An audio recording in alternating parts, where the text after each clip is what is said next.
I'm Jason LeDuc, founder of Jason LeDuc Leadership Consultants and host of the Leader's Mindset podcast. What you're about to experience is an episode of the show that we recorded before we went through our rebrand, but we still wanted to share it with you because we loved what the guest had to say so much. So thank you for sticking with us through the changes. Enjoy the episode. Welcome. I'm Jason LeDuc, founder of Evil Genius Leadership Consultants, and I am living out my fantasy of being a late night talk show host, although it's not that late here today at Cooperate on Blackfire, where I am a member of the co-working space, but they have been gracious enough to let us turn a small part of Cooperate into an interview studio where I'm going to interview some of my friends, some people I consider good friends, people who I think are interesting, and people I may not know at all. And the first person we're going to interview is my good friend, Jennifer Hart. Hello. Who's the owner of Hart House Creative. Yeah. How do you like our little studio? It's so cute. I love it. Yeah, thanks Yeah. for having me on. It's fun. I'm happy to be here and just Thank get you. to do this with you. It has been a long time since I've seen you. Yeah, I think, and so. just sat down for a chat. I think last time there weren't as many cameras. So. There were zero cameras, I hope, the last time we sat down and had a chat because we were at a coffee shop. So, Yeah. although you never know in Las Vegas. True. So, you and I met probably 5 or 6 years ago. It's been that long, yeah. And we met because of a little guy named Baxter the dog. Brings a lot of people together. So tell us about Baxter the dog. Tell us about what you were doing back then. And tell us about what's going on with Baxter now.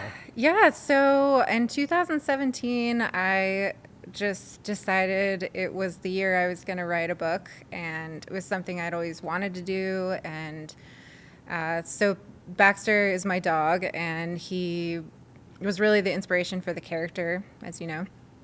And I just wanted to do something really fun that would help me learn about the publishing world. It was an aspiration I've always had. I've always been a creative and wanted to be in different facets of art. So, being a designer and, an illustrator and, a writer, all those things applied to doing a self-published book. So I created the series, and I did 2 books, a coloring book and a recipe book. And I remember that. they were a lot of work. I remember when we first started working together that some of the ideas we generated were the recipe book and the activity book. We talked a lot about what's something parents can do with their kids. Yeah, for sure. And you were really part of a lot of those beginning kind of conversations where we were figuring out, I understood a lot of the creative, just the creative needs that were going to be important to make that series successful and make it something that would be fun for kids to get into. But there's a whole nother side to being a creative professional, especially when you decide to do it as a business, that you have to learn how to do the business part. Yeah. Unfortunately, for most creatives, we prefer to just, do the art. But it's actually been really fun to learn. And, it's as I've learned about the different areas of business and how to run my business and time management and all those things that, you really have to kind of just take a deep breath and go one at a time and learn. It's been fun. It's been fun for me. It's a lot of work, but it's been fun. So, It is. It's great. And I'm a big fan of the Baxter books. Thank you. Yeah. They are super fun. Yeah. So that was kind of where it all started. And, when I had started making that book series, I was also simultaneously had begun my own freelancing design business. So we sort of were, figuring out both. You had just left working for corporate right around that time, right? Yeah, and I was like, I'm going to do this. Let's get it. Yeah. So I did. So I published the books. They were a lot of fun. Did a lot of cool things, events. I was on TV a few times. Yeah. Just got to go out and read to the kids and do all that. You did a lot of going into schools and reading. And it was fun, yeah. And it really, it was stressful, too, because that's not, I've got a pseudo extrovert thing happening where, I'm really introverted, but I've learned how to talk to people, I feel Pseudo extrovert. That's your hashtag for this episode. Yeah, I don't know. But, so all that was going on, and then while I was doing that, I was building Hart House Creative, which is doing great. I'm in my 6th year for that business, and it's been kind of a wild ride. I actually have my second employee starting on Monday, and the client list is still growing. So it's been really great. But Well, that's perfect, because that's what I wanted to get into next. I'm glad Baxter was fun and Baxter's doing well. yeah, he definitely is. But it wasn't enough for you just to freelance on your own when we first met. You Yeah. decided, I'm starting an agency. Yeah, and a boutique agency, because I know that we had a lot of conversations about like some of it too, that I wanted to be very careful about how large I grew it and how quickly, because it was important to me that I was setting up the right kind of boundaries and the right kind of foundation, so that when I did start bringing people in, I knew what to, how to bring them into that situation and not feel like we were just running from thing to thing, or having some kind of a culture ready to bring people into. So Yeah, I remember your pitch deck. So, so tell us a little bit about that foundation, and tell us how you arrived at that foundation. For anybody listening, if you're thinking about starting any business or even a boutique creative agency, what was that foundation you thought about before you even went out and looked for that first client? What did you think about building that foundation? Well, I mean, I think a lot of it is thought work. So, it's really like taking the time to sit down with yourself and a notebook and thinking through, who do I want to do work for, and what do I want, how do I want them to see the agency that they're, hiring. So I think for me, since it was me by myself for a long time, a lot of that was really, my values and things that mattered to me, that I wanted to make sure came across. I always want integrity to be a big part of what I do. I want people to trust me. And I don't think you can be in business with people if they don't trust you, or at least you won't be in business with them very long. So, that was a big one for me. I wanted to make sure that I was able to like handle the work that was coming in too. So like I was allowing it to kind of, the agency to grow organically, and not, not trying to force things in there, that we would be able to take on the work and do it well. And I never want to send anything out in the world that I'm not proud of, or at least can't stand behind. And so I think, it's a lot of thought work. It's really like getting into yourself and learning, what's important to you as a person, and how that can translate into your company. Because if you can't stand behind it, you can't ask other people to. So yeah, that's fantastic, because you're going to have a brand. You're going to have a culture that your customers and the community and the industry knows about. For sure. And whether it's the one you want or not, if you don't do that upfront thought work, it becomes whatever it defaults to, with either how your customers work with you, your clients work with you, and your employees interact as well. So that's great. That's not something you hear about a lot. Someone taking the time and care to think all that through and to be prepared for that workload and workflow to really give clients all that attention that they really need. Yeah, I don't think a lot of people talk about it, but I do think a lot of people are doing it. So like, or at least trying to do it. So, successful companies, I think, have to have done that, at least subconsciously, right? Because they're setting up cultures that people want to work for, that people want to work with. I find that companies hit a point where they go, oh, we need to be really conscious about this now. We all, and I know it was my experience too, I'm just going to get out there and do it. And then I hit a point of, I need to be really conscious about the brand. I need to be really conscious about the kind of clients I want to work with. And then, so that's almost like a new beginning of the company. Yeah, for sure. And I think you learn some of that stuff as you go too. Like I definitely, I jumped in both feet in. Like I wasn't, I didn't know everything. Like I said, like business was not something that I went to school for. I went to an art school for design. So, you learn some of that as you go, and you hire people to help you. You and I had a lot of conversations and a lot of, coaching to help with some of those things.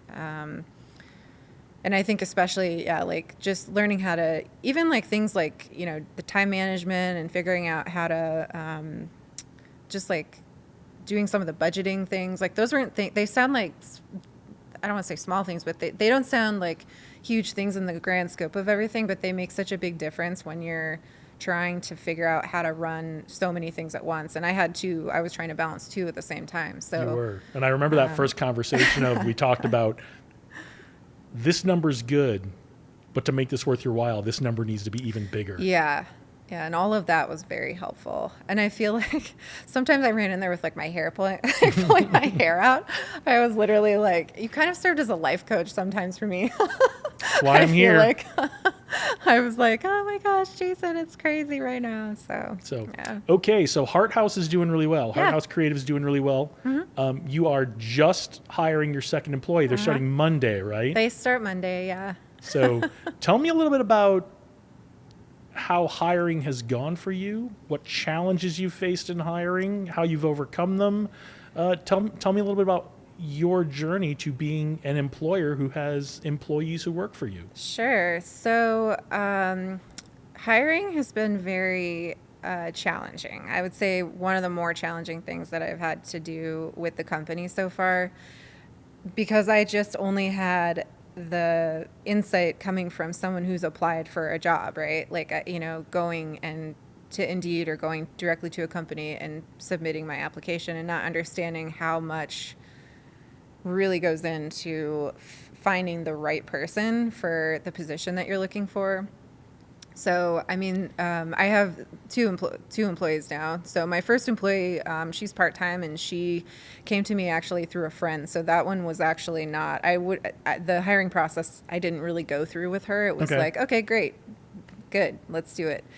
This time around, I was looking to hire a designer. So there's specific qualifications, and I really needed certain things to be, to really hit the mark for the projects that I have coming and the things that are going on with the company. So I sat down and I wrote an ad, and I was like, okay, this sounds good. And I included things like not just the nuts and bolts of like what I needed, but like the expectations as well of some of those cultural things we were just talking about, being an open person, being willing to learn, being flexible, all the things that I think are part of the company that I'm trying to build. And with that comes, benefits as well, right? Like I don't necessarily dictate like when they work their 8 hours, as long as they work their 8 hours. Like there are advantages to doing the virtual thing, which is how my company runs.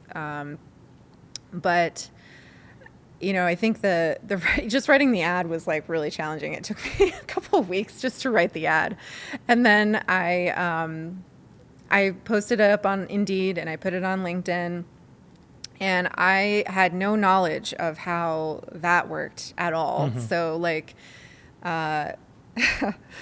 tip: if you do Indeed, you get 48 hours. So make sure you're going through those resumes because they charge you for every single one. It is like, you have to be on top of it. And so like I had almost 400 people apply like within the first 3 days. It was a ton of people. And so I was shocked. I expected 4. So I was like blown away, and I was like going through them all, and I was trying to like figure out how to filter them. That's my question. That's what I want to dig into is how did you triage that? How did you go through 400 in probably something more than 48 hours? But I mean, that was the goal, right? It was intense. Like, and I was like on that time clock because if you don't, go through them, they're charging you. So, and boutique design firm, I'm not trying to like spend all my money on on applicants that I'm not even hiring. At that point, we're gonna work on that ad together next time. Yeah. So, well, apparently it was a good ad because I had a lot of applicants. So, anyways, I filtered. First was, just if they had a portfolio. That's one thing, honestly, that kind of drives me crazy because I've been in a role before working for companies where I've had to help hire. A designer should know to put the portfolio on their resume. Like that's like the number one thing. Like if you don't have work that you can show, you're not going to be hired. Like you might be the greatest artist in the world, but if you can't show the work, like there's no way for me to know how great you are. So and that goes even if you are not a creative type who provides that kind of work, because that may come up in a job interview. Yeah. Is they may ask you, tell me about a time. They may be looking for specific examples because they want to understand how you work, the quality of work you provide, what your beliefs are about providing quality of work. Yeah, and it's not like, I'm a big believer in people too. Like, I want to talk to the person. So like the first step is seeing if they have the required kind of skill set, and the portfolio is how you get there. And then, interviewing them, talking to them, making sure there's some kind of a synergy, finding out how they interact with, past jobs, things like that. So I feel like I did a pretty thorough interviewing process. I really took my time and tried to do all the steps. I didn't cut any corners. I even tried to do the references part, which that was my least favorite part, because I had a hard time getting people to get back to me. I feel like maybe that's a part that I could get better at. I emailed to set up a time, like I would with a client or anyone else. And it took a really long time for some of them to get back to me. And it was too long for me to wait really for the hire. At that point, I needed to pick someone. So I think next time I'm just going to blindside them and pick up the phone and call them. Hey, we're going to do an interview now. You got time? Yeah.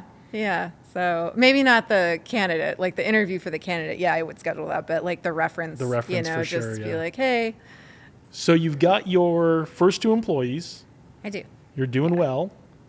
Where do you want to take Hart House Creative? How big do you want to get this? Well, I feel like that's a loaded question a little bit. I don't know. Yeah, I'm open to what comes next. So I'm definitely not putting any limitations, on where the company goes. But, I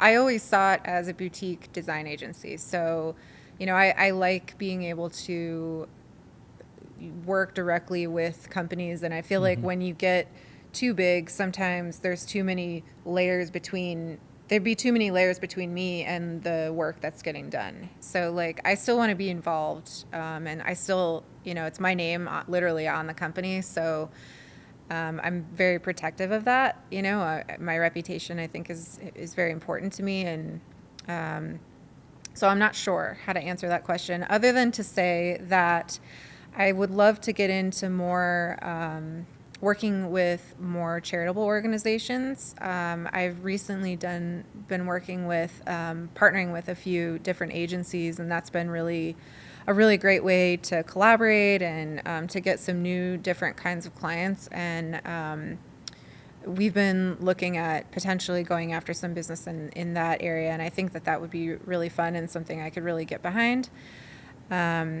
And I think that there's a lot of new companies, trying to start up really cool things that, could use the branding experience that I have, the experience that some of the partners I work with have. And I really see my background in brand development is always at the core of everything that I do. And I think that we'll continue to take jobs that live in that arena. So whether it's building identities for different companies, or creating packaging that reflects the brand that's already set up, or if they need us to do both. I think there's a lot of opportunity, and in the 15 years I've been doing this, I have a pretty wide spectrum of experience. So as I bring more people into the company, because I do imagine that it'll get a little larger, I would like to maybe get a little bit larger than we are now, just to, be able to really service the clients that we want to be able to do in-house. But I know I didn't really answer your question at all. That's okay. I'm not dancing around it. I just don't have an answer. That's okay. Nobody has to answer the questions. I'm just here to ask them. Well, I understand that. And not every company is right for rapid growth. And I wish there were a lot more companies that understood that.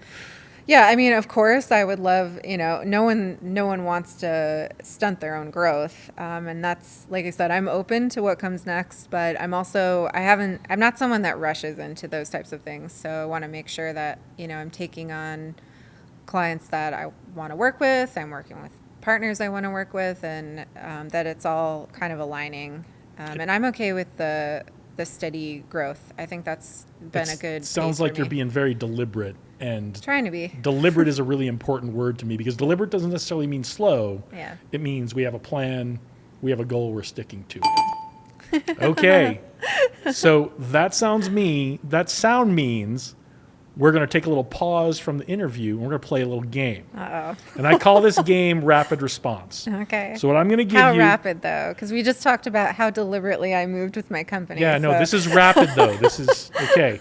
So the way this game works, today is going to be this or that's. Okay. Okay? I am going to give you a this or a that. Okay. Now, I want you to answer with the first thing that pops into your head. Okay. So it's okay if it's not this or that. It's whatever pops into your head. Okay. Got it? I get it. Yeah. Okay. You ready? I All guess right. so, yeah. Rapid response round. Jennifer Hart. Digital or analog? Digital. New York or LA? New York, hands down. Ocean or lake? Ocean. Art or science? Art. I knew how that was going to go. Dogs or cats? Dogs. But I also love cats. I knew that All too. animals. Sweet or spicy? Sweet, 100%. Or unless I can get sweet and spicy. I like both. I don't know. Okay. All right, Sweet don't get this next one wrong. Yankees or Red Sox? Nah. I kind of hate them both. It's not the worst answer you could give. Dress up or casual? Casual. Sunrise or sunset? Sunrise. Downtown or the Strip? Downtown. All right, I agree, downtown. Downtown. That was our very first rapid response, this or that. Thank you for playing, Jennifer. Yeah, no problem. So Let's play again. you know, That was fun. well, I'm not as scared now. Like So. there are no winners here, so No prize? no, there's no prize. Man, I thought we were playing for a No, prize. there's no prize. But we were talking about you have had an employee for quite a bit of time now, and you just hired your second. And I know you're just bringing the second employee on, but what are your employees great at? What are my employees great at? Yeah. You know, I think honestly, so Kate was my first employee, and she's just been really great at like rolling with it. You know, it's my company's a startup. It's we're rolling with it, building it as we go, and I think it requires an even temper and to be flexible. We're both very supportive with each other's roles, and I think she's been just really great at being that, at embodying that. She's a multitasker in her own home. Like, she has 3 kids, so she, it's very aligned. And I think, bringing in a third, our completing our triangle, as you'd say for now. Yeah. I hope that what comes with this next round is really like inspiring each other too. I'm excited to bring on another designer because it's been a while since I've been in a studio and working with another designer, and I think Kate has a great point of view. She's actually going to be doing some writing for The Squeeze, which is our blog where we talk about creatives and inspiration. And where do they find that blog? Oh, The Squeeze is on hearthousecreative.com. Okay. So, sorry, I didn't even mean to plug that, but that's why I brought you in. Always new things. So, yeah, but she might be doing some writing for that and talking about, from her perspective as a mom, what it's like to be a creative and also be a mom and how to juggle those things. And I think that's something that's important to me is, being a creative or being a creative person. I don't think you have to be necessarily like a traditional painter, artist. Like, everyone is creative. Her role in the company is a coordinator. She helps communicate with clients and control our production schedule and set up jobs and things like that. But, she has to be creative on a daily basis on how she, not only manages our work, but, how she's multitasking with all the other things she has going on. And I don't know, I think there's a lot of creativity in like every job, but I'm hoping with this next kind of phase that it'll be just a new kind of breath of fresh air, that we're able to like push each other and kind of inspire some new and different things for the next phase. That's awesome. Well, I do want to get into leading creatives and working with creatives for some of the next few questions. Mm-hmm. And so you have worked in corporate as a creative. You have your own boutique agency as a creative. You've done freelancing. You are now leading a team of creatives. What is it that you want people to know, whether they are in corporate, whether they are clients? What should people know about leading and working with creatives? That's a good question. You know, I actually would say this more of as a general statement. I think just with working with people in general, it's something that I've experienced on my own and something I have appreciated as an employee, or even in a meeting where I'm talking to a client, or really any situation, is just to be listened to. I feel like most employees want to be heard, and I think most people want to be heard in general.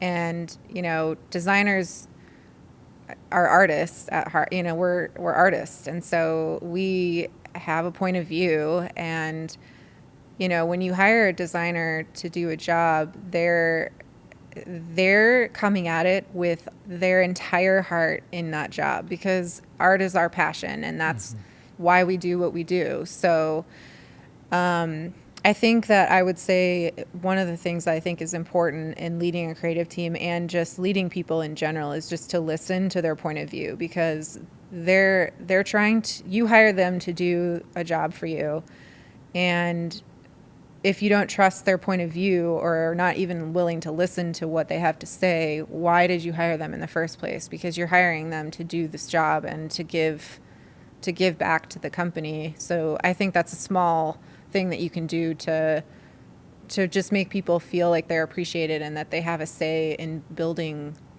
the company with you, because they are, you know. I think that's a fantastic point about recognizing that creatives and artistic types, they are bringing their passion every day, and that's what you're hiring them to do. That's what you're bringing them in to do. As someone with an engineering background, I could kind of phone it in on the passion every day, because the numbers on the spreadsheet are the numbers on the spreadsheet, right? Yeah. I didn't have to bring. You make a pretty spreadsheet. I do make a pretty spreadsheet. I have some examples for you if you want to see.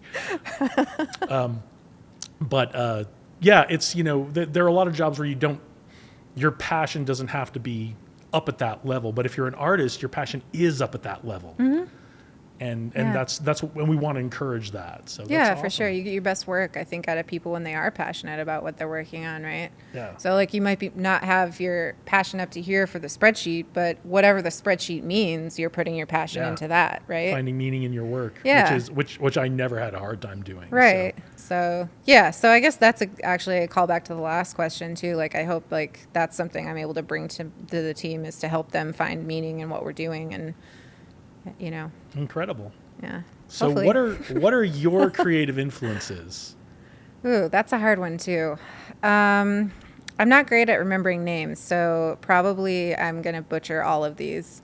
But let's see. So an artist that I'm like mildly or fully obsessed with is Christoph Niemann. He came to me over a wonderful documentary, Plugging Abstract. It's wonderful. If you haven't watched it, it's really good. They basically like spotlight all these different artists and different fields, and get into their brain. And I'm so interested in understanding like how other creative people think about their work and how they get inspired. So I loved that series, and Christoph Niemann was on there. He does the illustrations for The New Yorker, a lot of them, not all of them. And he's just like this insanely creative guy that can take anything and make it just like blow your mind. Like he puts like 2 lines on a paper and it's something amazing. So That's awesome. Yeah, I just think, you know, I don't know how to achieve that yet, like that just freedom of like creativity, and I'm sure he works at it a lot, you know, but I'm really inspired by him. I thought he was just really cool. And I've just been finding a lot of random inspiration too lately with surface design. I've been really interested in that, just different patterns and like pattern makers, and there's a lot of that right now. Like you know, there's a lot of cool, great tools out there that have made it really accessible, I think, for people. So just learning, you know, some different ways to create, and that's new things that I can bring hopefully to my clients, and like just again, like breathing fresh air into, some of the techniques and stuff that I use. So no one's specific in that arena, but That's fantastic. Well, if you can tell us more, if you can get us the information offline about that documentary, we can throw that in the show notes or something in case anybody's interested. I will. It's on Netflix. It's like so good. Good. Yeah. Awesome. Yeah, I look forward to seeing it. So that's on the creative side. Great influences there. Who is someone you really respect or someone who influences you as a leader or a business person? Oof.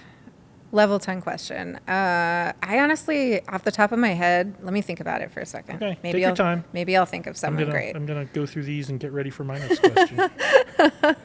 Do you want to pass? I might have to pass on that. I don't know. I don't think I have one. I'm going to have to make a note of that for the pre-briefing, that in the rules you can pass on some of these questions. All right, so this may be a harder question, but I think it will be more from the heart. Okay. As a business owner, what are you nervous about? What keeps you up at night with your business?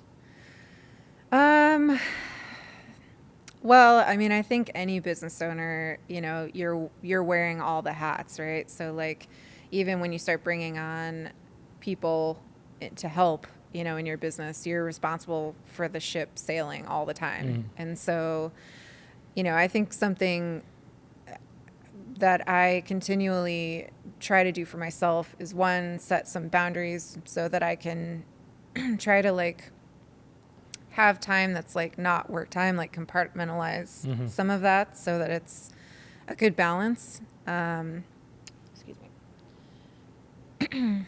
But as far as like being nervous, I think I would just be nervous to, I guess this goes back to me being very deliberate. I'm always nervous about not having control over the type of work that I do. So I don't ever want to be in a position where, in order to like keep my company afloat and to provide, for the employees that I have, and to keep it going, that I would have to accept something I was uncomfortable with or that didn't meet my values. So I think that's, always like in the back of my head, just like being very intentional about where it goes. But sometimes being intentional can, that means having to be a little bit pickier and a little more patient, As you said, you're not taking on everything. So yeah, I think that's a source of tension for almost all business owners, unless you're selling a product or something like that. Right. In a service-related business of making sure that your clients are a good fit and you're not doing something to compromise your brand or your values. Yeah, for sure. So what do you do when you do get that tension, a little anxiety? What do you do to stay calm, centered, and creative? There's a few things. So if I get really wigged out, I'll go for a run and just like walk. I have to walk away for a bit. Or, I try to just be, like I said, like intentional about boundaries. So, not allowing myself to like work into the wee hours every night so that I'm, getting some of that recharge time, which I think is really important for all people, but I would say especially creatives, because burnout is like a real thing. Like, you can get to a point where you're literally like you almost become stagnant in your work because you're just like pitching stuff out constantly, and it just feels like you're in a factory and not, putting the time in to really like think through projects, and that's definitely not where I want to be. So, so boundaries, and then just, taking time away, I think, from it. Like if I get too overwhelmed, I just have to take a pause and like breathe for a second and then come back. So that's one of the things I've noticed about you over the years and what I respect about you is your Instagram is showing all the cool places you're going, and you do take that time to recharge. Oh, thank you. Yeah, travel is a big one for me. Like I definitely pull inspiration from places that I go and people I meet and different cultures. I wish that's a gift. I wish that I could give that gift to everyone. If you ever get the chance to travel, I just think take it, because once you do, one, you'll always find a way to make that happen. like in all the seasons of my life, no matter where I was financially, once I took that first big trip, I just never looked back. I had to find a way to do it. If I had to eat ramen for 3 months to make that trip happen, I did. So it's just really, I just think there's so much to be learned from the way other people live and getting to meet and see it for yourself, and, you know, experiencing that really opened my mind. And I hope that's what it does for other people too. So, So what do you feel did I get a little Miss America on you there? A little bit. What do you feel like you need help with in your business?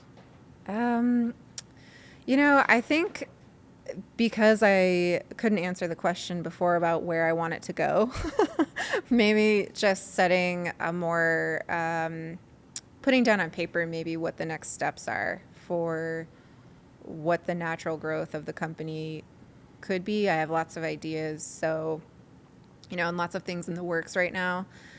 I think one big thing is going to be getting my my own branding and self promotion in line. I'm sure, you know, as you know, like that's when you have client work, that's the last thing that you do is the self promotion stuff. But it takes just as long and it costs just as much money. It's just that you know, if you're going to do a billable hour versus that, you usually pick the billable hour. So that's something that's I'm focusing on, I think, for the last half of this year. But yeah, just really putting down on paper what the next steps are going to be and where I want to go. Very cool. So another question might be a little personal. If you had any advice to give young leaders, young women leaders who are kind of starting out where you started out, or even advice if you go back in time and give to young Jennifer Hart as she was getting started in this journey, what kind of advice would you give her about being a young woman leader?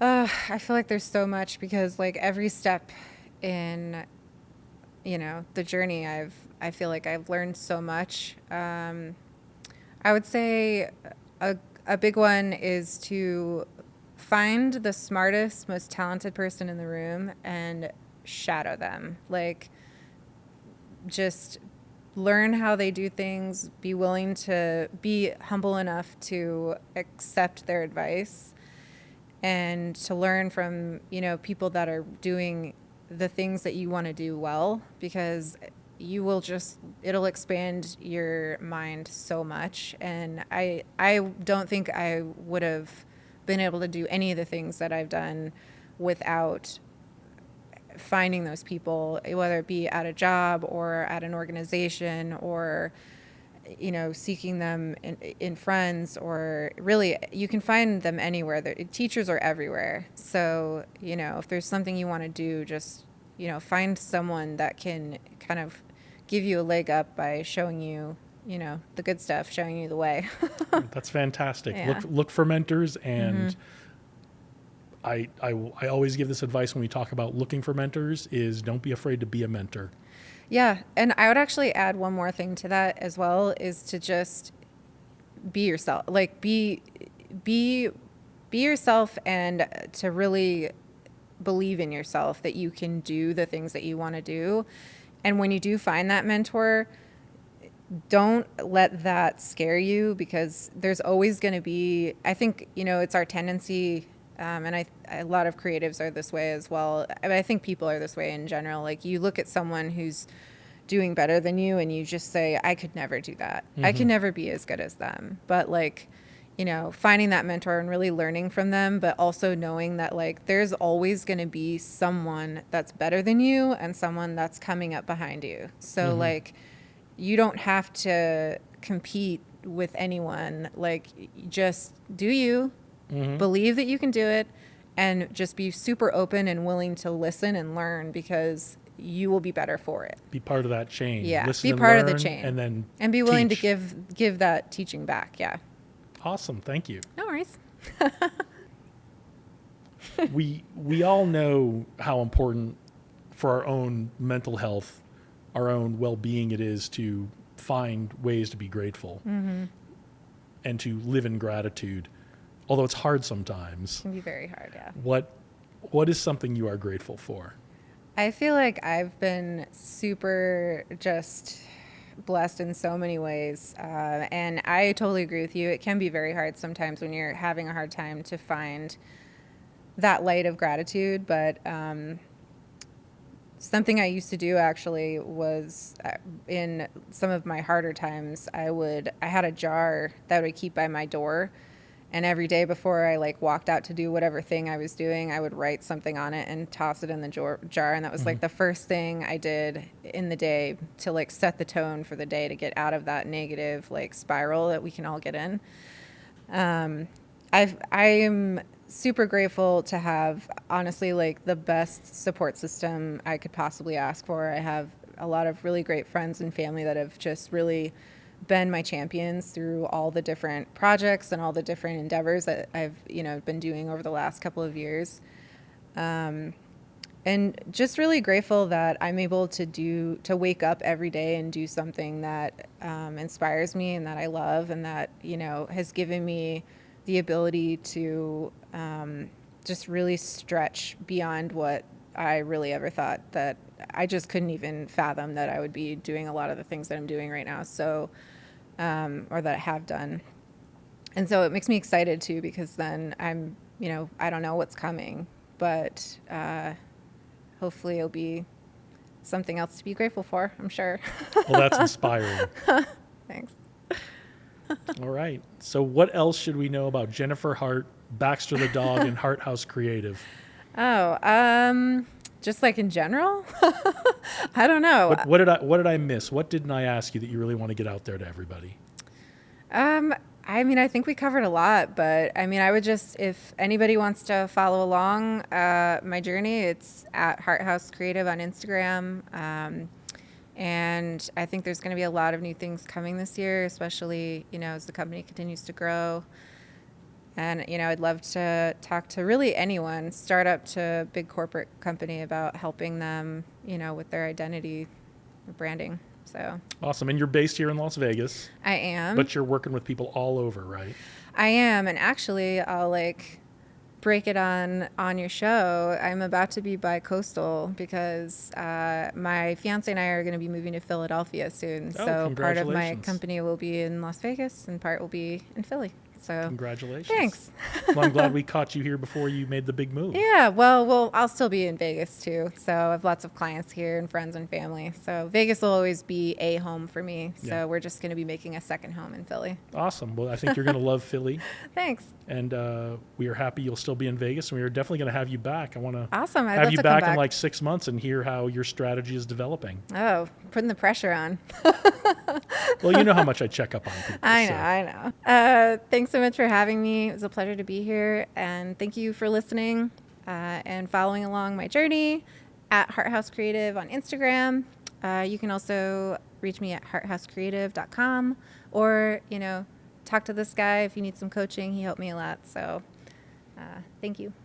Thank you. I want to thank Jennifer Hart for being our very first guest in our very first interview. Thank you for playing along with our little games. And I want to thank Cooperate at Blackfire for letting us use their place for this interview.